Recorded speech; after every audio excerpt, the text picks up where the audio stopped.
Հայաստանի քաղաքացիներից 120,000-ը համարվում է ծայրահեղ աղքատ։ Սա ազգային վիճակագրական ծառայության պաշտոնական տվյալներն են, որոնք վկայում են, որ մեր քաղաքացիներից 70,000-ը ծայրահեղ աղքատ են դարձել վերջին 3 տարիների ընթացքում։ Մեր քաղաքացիների կարծիքով պաշտոնական տվյալները իրավիճակը մեղմ են ներկայացնում։ Գնալով ավելի է խորանում այդ սոցիալական անհավասարությունը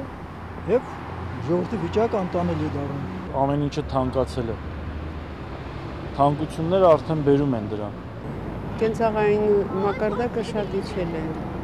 Փող հավաքողները իրոք ավելացել են մեր քաղաքում։ Գները կամաց աճել են, իսկ աշխատավարձերը նույնն են մնացել։ Որը խացը անընդհատ թանկանում է, դա արդեն շատ վատ է։ Որովհետեւ պետությունը ժողովրդի մասին չի մտածում։ Հարցված քաղաքացիների մեծ մասը լուրջ չի վերաբերվում աղքատության դեմ պայքարի մասին կառավարության հայտարարություններին։ Մեր կառավարությունը չի ուզում խորացնի, բայց անկախ իրանից խորանում է եւս։ Իրանց ասելով քայլեր ձեռնարկում են, մենակ խոսքերով, բայց ասենք